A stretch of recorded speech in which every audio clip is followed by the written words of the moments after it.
Olá, bom dia. Vamos iniciar um novo conteúdo, entrando agora dentro do conteúdo de biologia. Vamos dar introdução ao conteúdo de genética, tá? Para quem não me conhece, meu nome é Eduardo, sou professor de ciências. Bom, quando eu falo em genética, provavelmente na sua mente você já deve ter colocado algum exemplo ali, né?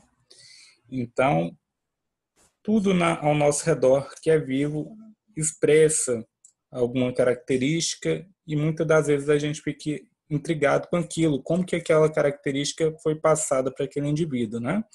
Então a genética ela é a área das ciências que vai estudar os mecanismos de transferência de caracteres, tá?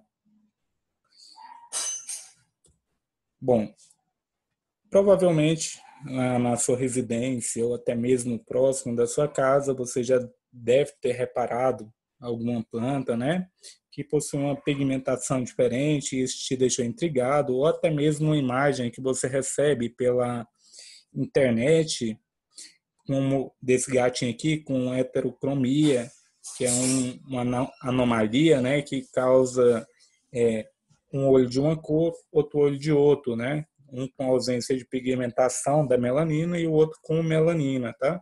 Ou até mesmo a pelugem, né, do animal que você tem na sua residência. Você se encanta com aquela pelugem e fala, nossa, que bonitinho, mas ele não parece nada com a mãe, né? Com a que forneceu as características. Por que será, né? Então, a genética ela surge com esse propósito de buscar explicar como que as características são passadas de geração a geração. Bom, nada melhor do que falar de genética e exemplificar, né? Não adianta a gente apenas usar a teoria para falar de genética, a gente tem que ter bastante exemplos.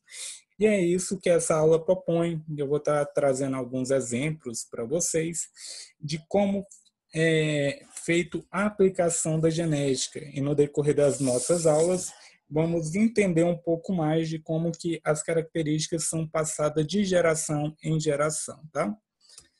Bom, para iniciar, eu vou estar falando um pouco sobre a biotecnologia, que é uma área que está em constante crescimento, não apenas no Brasil, mas no mundo inteiro, tá? E dentro dessa área da biotecnologia, a gente tem o melhoramento genético. O que seria um melhoramento genético? No melhoramento genético, eu consigo alterar uma informação de uma determinada espécie a fim de colocar ela com uma característica que venha favorecer tanto a mim, né, como um produtor que queiram, né, ganhar um dinheiro a mais ali com aquela produção, quanto para aquela planta que vai estar em um ambiente que provavelmente não é o ambiente adequado para ela. Então, tem como colocar uma característica nessa planta para fazer ela ficar nesse ambiente, né? Bom, eu vou fornecer como exemplo uma empresa brasileira, a Embrapa, tá? A Embrapa ela trabalha com a área de melhoramento genético, tanto animal quanto vegetal.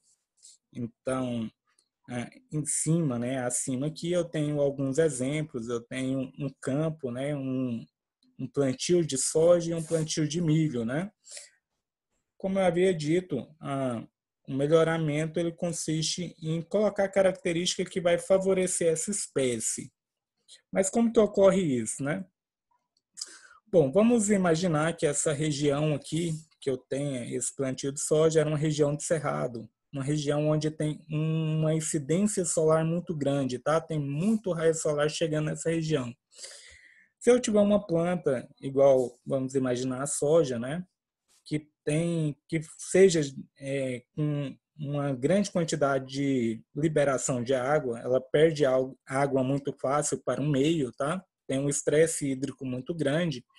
Isso aí para mim gera um prejuízo. Por quê? Porque eu vou ter que regar diariamente, né? Todo momento eu vou ter que regar ela por causa que senão ela vai chegar a morrer. Então, eu já comprei a semente, já germinei a semente, né? E a planta já está crescendo ali. Eu não posso deixar ela morrer. Então, o que eu posso estar fazendo? Eu posso inserir na sequência da semente, né, algumas características que vai deixar essa planta, né, com uma característica mais robusta, onde ela vai perder menos água para o ambiente, ali os estômatos dela vai ficar mais fechadinho, tem uma perca de água menos, né, menos perca de água.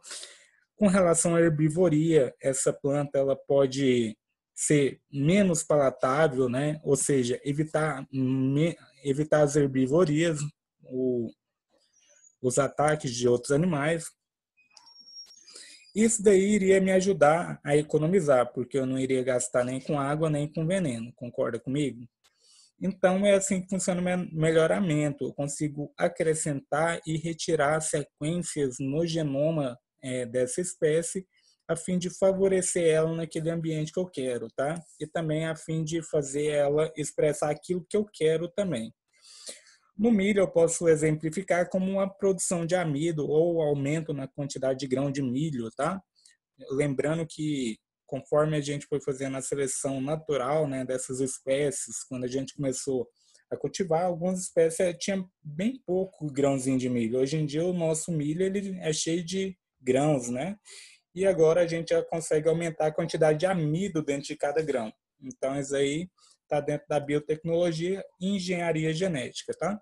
Eu posso fazer esse mesmo procedimento em animais também, tá? Durante a fecundação in vitro, onde eu consigo alterar a sequência genética desse animal, a fim dele expressar alguma característica que eu quero. Aqui eu tenho um touro, esse touro, se eu modificar ele geneticamente, ele pode ser um ótimo reprodutor, tá?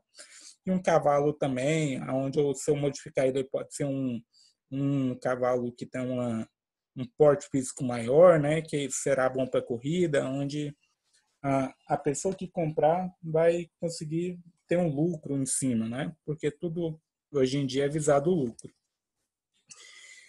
E outro jeito que eu tenho de fazer um melhoramento, né, de fazer uma seleção de caracteres é através da seleção natural, né, onde, na verdade, artificial. Uma seleção artificial que eu faço.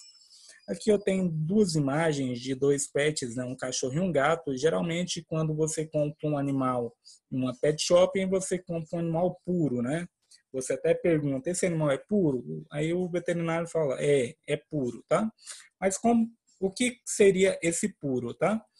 Esse puro eu vou deixar a sequência desse animal totalmente sem o cruzamento com outras espécies, né? Com outros animais de outras espécies, de outra raça, né? Porque a gente tem a espécie canina e depois tem as raças dentro dessa espécie, né?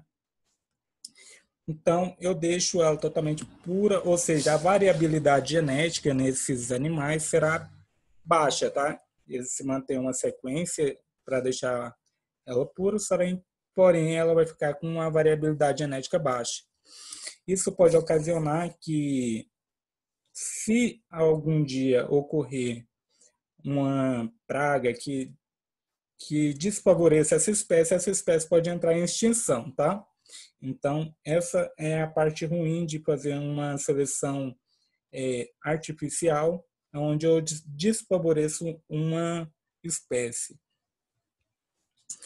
Outro exemplo que vocês provavelmente já devem ter ouvido falar, né, que quando a gente fala em DNA, a gente fala, geralmente pensa em exame de paternidade, né, onde eu tenho um indivíduo que eu não sei quem é o pai desse indivíduo, e a mãe, ela, porventura, ela quer saber quem é o pai, né? Eu tenho um suspeito 1 e suspeito 2, e ali ela quer saber quem que é realmente o pai para cobrar a pensão ou tomar as devidas medidas, né, com relação a isso.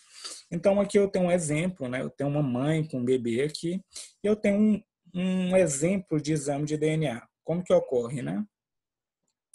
Bom, eu faço a extração do material genético do filho, extraí, coloquei aqui. Eu faço a coleta da mãe e dos possíveis pais, tá? Do pai 1 e pai 2. Ok. Então, ali, depois que eu fiz essa coleta, eu faço a extração do DNA e corro um eletroforese, tá? Que é um exame que é feito depois?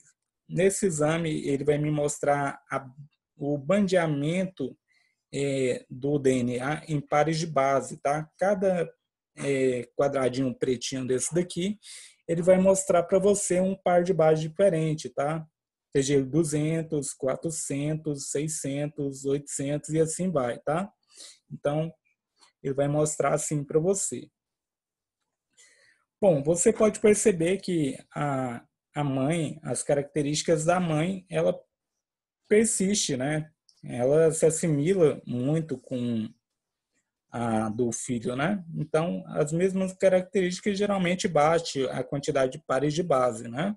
Só que eu quero saber o pai, como que eu vou saber isso, né? Então, eu vou olhar aquele que assimila mais. O que assimila mais é o pai verdadeiro, tá? Aqui, nesses daqui, todos apresentou a mesma sequência, tá? Então, a gente pode levar em consideração que, como a gente está na espécie humana, essa sequência ela vai ser comum a todos, tá? Então, essa sequência a gente vai descartar ela. Essa sequência a gente não olha, né? Bom, essa sequência aqui, ela não apresenta nesse indivíduo, que é a criança, né? Então, essa sequência não está presente lá. Essa outra sequência também não está presente. Essa nós descartamos. E essa outra aqui também não está presente. Porém, no indivíduo 1, né? Essa sequência ela não está. Essa daqui já está. Então, são similares. Essa sequência nós descartamos. Essa sequência está no indivíduo, né? No filho. E essa última sequência aqui também está. Então, o pai da criança vai ser esse indivíduo aqui, o pai 1, tá? Então, é assim que conseguimos fazer um exame de paternidade, fazer essa verificação. Após isso, é passado o laudo para a mãe, e a mãe vai lá e toma as devidas medidas cabíveis, né? Se ela quiser pedir pensão, levar na polícia, aí fica a critério dela. Bom, temos uma outra área dentro da genética, que é uma área bem legal de se falar, que é a área de genética forense. O que seria a área de genética forense, tá? É a atuação do perito criminal para resolver um determinado crime. Bom, geralmente, para que isso ocorra, eu tenho que ter um material encontrado no local do crime, tá? E aí a gente faz aquele exame de DNA para verificar o que aconteceu. Bom, aqui eu vou ter uma sequência padrão de pares de base, como eu não tenho a sequência primária, né? Eu vou ter uma sequência de pares de base, como eu havia dito, de 100, 200, 300, 400, 500, dependendo do tamanho da minha sequência. Esse aqui vai ser a minha sequência controle, tá? Para me mostrar no exame que realmente eu tive um controle sobre aquele determinado, sobre aquela determinada análise. Eu vou estar colocando o DNA já extraído, né? Aqui nessa região do gel. E, porventura, a polícia tinha 3 suspeitos, tá? Ela tem o suspeito 1, 2 e 3. Ok. Bom, aí, no caso, ele gostaria de saber quem que foi o culpado ali naquele crime, né? Então, o perito criminal ele vai fazer todo o processo lá e vai verificar qual que foi o suspeito que realmente fez esse crime, né? Cometeu esse crime. Bom, aqui a gente pode inferir que o que é culpado em todo esse crime aqui, a gente pode inferir que é o suspeito 3, tá? No caso 2, ele apresenta sequências similares a 1, e no caso a gente pode estar descartando ele. Então, no caso, após feito todo esse procedimento, o perito, né, ele passa para a polícia, para o delegado ali, o delegado vai e faz a prisão e leva para o juiz para ser julgado, e ali tendo como prova o exame de DNA. Outro exemplo também que é bastante utilizado, tá? É um exame chamado DNA barcode, tá? Ou seja, é o DNA código daquele animal. O IBAMA utiliza bastante. Por quê? O IBAMA trabalha com espécie, tá? Quando o IBAMA ele vai fazer uma apreensão de um determinado de uma determinada espécie, seja animal ou vegetal, ele tem que ter a certeza se o que está na nota fiscal daquela empresa, né, daquele comércio, está descrito é realmente aquela espécie. Muitas das vezes não tem como você saber apenas pelo olho, né? Porque sabemos que até para inferir uma espécie a gente utiliza o genoma para ver a similaridade dessa sequência, tá?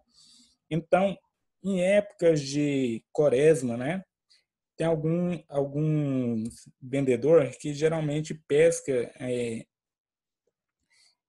vende uma espécie falando que é outra, sendo que a outra é mais cara e a que ele está vendendo é mais baratinha, né? Então, isso gera um crime contra o consumidor. Então, o IBAMA faz essas verificações, coleta esse material, faz o teste lá e vê a similaridade de espécie, tá? Ele consegue inferir através do genoma desse animal se realmente é aquilo lá. Se não for, a empresa ela é autuada, né? Ela cometeu um crime, ela vai ser autuada.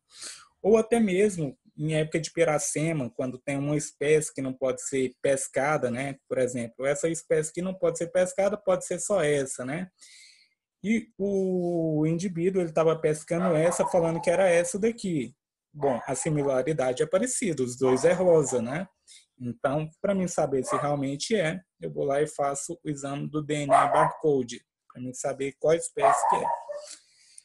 Com relação à madeira também, eu consigo inferir, né, através do DNA barcode, se aquela madeira que está sendo vendida, se ela é uma madeira que da mesma espécie que está sendo descrita na nota fiscal, né?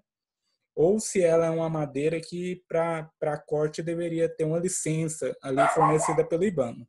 Se tiver uma madeira que tenha que ter licença específica para corte, eles não tenham, eles são autuados e assim pagam uma multa e depois tem todo um processo jurídico em volta disso daí. Mas essa é uma aplicação da genética, né? A gente consegue inferir a, a espécie daquela, seja planta, seja animal. Então, a gente consegue já inferir a espécie através do DNA e a similaridade genética. Outra aplicação que é bastante utilizada atualmente, que é tendência a ser utilizado futuramente, é o aconselhamento genético. O que seria o aconselhamento genético, tá? Eu tenho dois indivíduos que se encontram, né, e ali decidem iniciar uma família. Então, esses indivíduos, antes de fazer todo o procedimento de casar, né, e ter filhos, eles querem saber qual que é a probabilidade deles ter filhos com algum defeito genético. Talvez a esposa ou o esposo tenha algum parente, né, alguém dentro da família que tenha alguma doença genética e ele tem essa preocupação. Então, o que acontece? Eles vão procurar um médico, né, um médico geneticista, um biólogo geneticista, ou biomédico, ou farmacêutico, alguém que esteja trabalhando ativamente dentro da área da genética e que esteja respaldado pelo conselho da sua classe, tá? Então, ele vai procurar esse profissional e esse profissional vai fazer um levantamento, vai fazer um heredograma familiar ali. Então, como exemplo aqui, a gente tem a esposa, né? A esposa ela apresenta uma anomalia ali no seu genoma que não expressou nela. Ela não expressou esse gene, porém ela quer saber se esse gene vai passar para a sua prole, né? Para os seus filhos. Então, como que acontece? Ocorre todo um levantamento, primeiro, histórico, né? A gente faz um levantamento histórico e depois faz a coleta do material genético para fazer esse levantamento. Aqui na imagem a gente observa que ela tem a probabilidade de 25% de ter um filho afetado, uma filha que tenha o gene, porém não vai se expressar, e 50% de ter filho normal. Então, essa é a função do aconselhador genético, tá? Ele vai ver a probabilidade de acontecer aquilo na sua família, tá? Essa é uma tendência que tem para o futuro. Atualmente, o aumento do uso, né, desse profissional para fazer esse tipo de diagnóstico. Bom, e outra é a utilização da genética para fazer a detecção e diagnóstico de patologias, tá? No caso aqui, a gente tem um exame genômico aqui mostrando uma trissomia, que é a trissomia do 21, que mostra a doença de síndrome de Down. Então, a trissomia do 21, eu já consigo fazer essa verificação antes da criança nascer, através de um pouco do líquido amniótico lá da bolsa, né? Eu consigo fazer esse teste e verificar se essa criança vai ter uma anomalia, uma patologia, né? Uma trissomia ou não. E para exames mais detalhados, que nem tudo os exames de PCR ou eletroforese conseguem identificar, tá? Então, para isso, eu preciso de ferramentas mais detalhadas, que mostram de forma mais clara e mais precisa, tá? Eu tenho o exame de microarray, tá?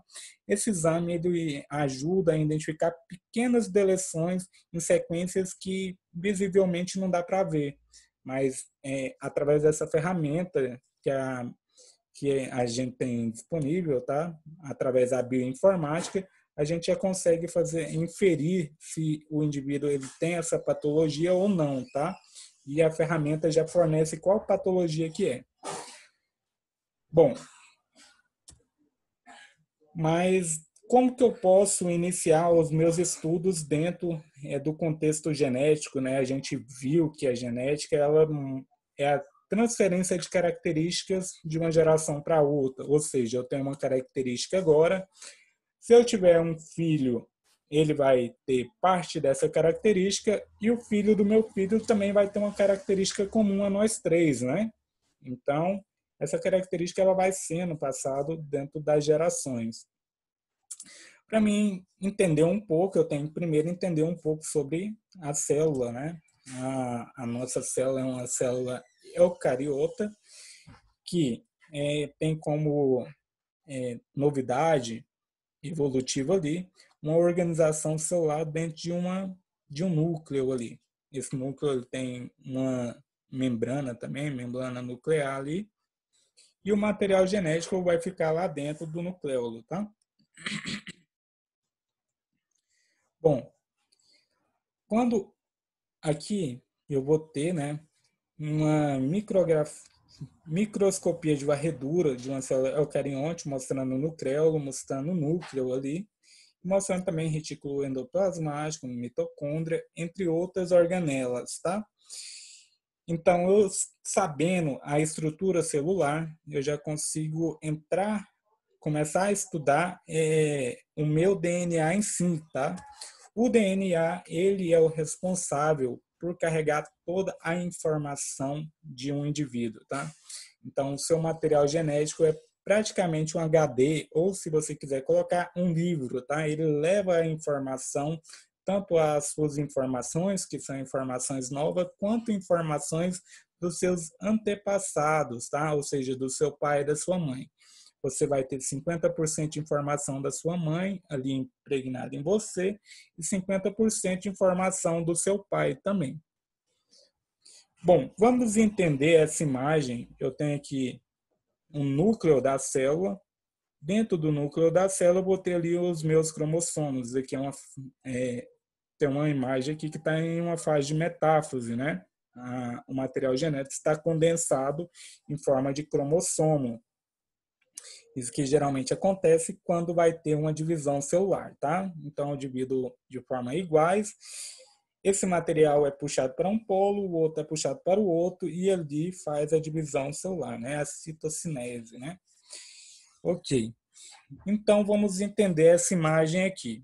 O material genético, quando ele está condensado, quando eu tenho ele em forma de cromossomo, ele está muito condensado. Ou seja, para o material genético caber dentro dessa célula, ele tem que estar condensado, tá? Porque ele é muito grande.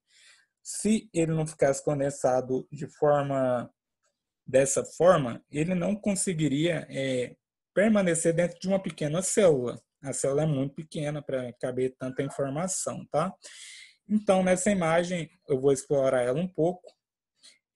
A gente tem um cromossomo, a gente começa a desenrolar ele, a gente vai ver que esse cromossomo ele vai se condensando em forma de espiral, tá? Para ajudar a condensação, eu vou formando rosetas, que são a forma que o cromossomo ele vai enrolar aqui nas estonas, tá? Então, eu tenho o meu filamento de minha dupla fita de DNA, que vai enrolar aqui, vai enrolando, vai enrolando, vai enrolando até condensar a nível cromossômico, tá? Bom, mas como que é o DNA em si? O DNA ele é composto por bases, por um açúcar, tá? Eu vou ter um composto fosfato e uma base nitrogenada também. Então, aqui eu vou ter a base nitrogenada adenina, uma guanina, uma citosina e uma timina também.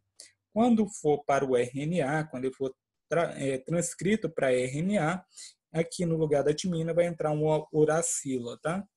Então, esse é o nosso material genético. Esse é o boom que guarda todas as informações que serão passadas de geração em geração, tá?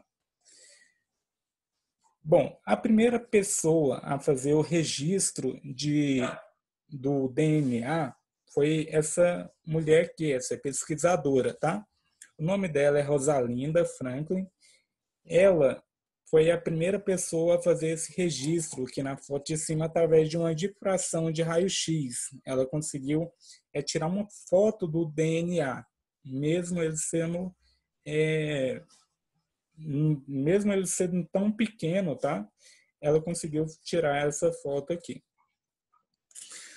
Passado algum tempo, ela foi e faleceu porque ela mexia com radiação. Raio-x é uma radiação, né? E devido à precariedade daquela época, provavelmente ela não se cuidou, né? Ficou em contato direto com raio-x e assim ela desenvolveu câncer e chegou a morrer. Do outro lado tem esses dois senhores, né? O Watson e o Crick, que no caso na literatura, provavelmente vocês vão ler um pouco futuramente sobre eles, que aproveitou do trabalho da Rosalinda, tá? Ele apropriou de forma... ele obteve essas informações do próprio laboratório, porém eu acredito, eu descrevo como uma apropriação indevida, tá? Porque o mérito todo foi da Rosalinda, mas eles conseguiram, eu não vou tirar o mérito deles também, porque os dois também eram pesquisador e fodástico também. Os dois conseguiram propor como que seria o modelo helicoidal do DNA, tá? O modelo em hélice do DNA. Eles fizeram toda a utilização matemática e química para propor o modelo que temos hoje, né? Que no caso é esse modelo que temos as bases nitrogenadas. Então, em parte, eles também têm uma grande contribuição, tá? Os dois ganharam o Nobel. O Crick, se não me engano, ainda está vivo, tá? Então, posterior, o nome da Rosalind também entrou no Nobel, mas ela já tinha falecido também. Reprodução sexuada, como que ocorre, tá? A reprodução sexuada. Bom, na imagem aqui não é reprodução sexuada, é reprodução assexuada. Corrige aí para mim, tá? Bom, a reprodução assexuada ocorre da seguinte forma: eu tenho uma célula-mãe, essa célula-mãe tem um material genético, né? Tem todas aquelas organelas aqui dentro. Ela vai iniciar uma bipartição, tá? Ela vai separar de forma igual o seu material genético, as organelas, tá? As organelas se estruturam aqui também de forma igual. Depois ocorre a bipartição, onde vai gerar duas células filhas, tá? Aqui a gente tem uma imagem de microscopia que mostra como que ocorre isso. Bom, agora aqui onde está assexuada, realmente sexuada, tá? Não é assexuada, foi um erro de digitação minha, tá? Então, como que ocorre a reprodução sexuada?